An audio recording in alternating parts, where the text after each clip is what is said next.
like re-loving myself and like falling back in love with my sense of ownership and like who we actually are, what we bring to the table. And we're getting that we don't need all of these external things as much as we used to think we needed them. And it's forcing a lot of men to wake up too, you know? Yeah, I think, the concept of you're enough, and as you do work on yourself.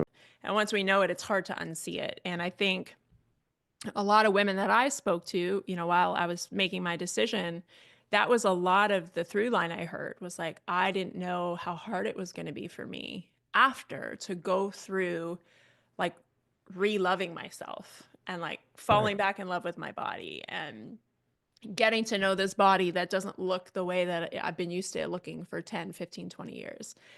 And so I think the amount of work you can do to really fall in love with who you are prior to the surgery will exponentially help your healing journey because you won't be so self-identified around my breast being a source of value and yeah, who I am. Like they're not who you are, right? And so I do think that is really important. I think environment is really important for patients as well. Like anyone considering this to really have a powerful support system. If you don't have a spouse, friends that really are there for you and celebrate who you are and, not the vanity aspect of who you are, but the deeper aspect of who you are, it's huge. And again, it's just like, I've got 4 kids, I've given birth multiple times, and it's the same thing that happens in motherhood. It's like there's an identity crisis after each baby is born because you're now this new person with a new person and a new body and implants.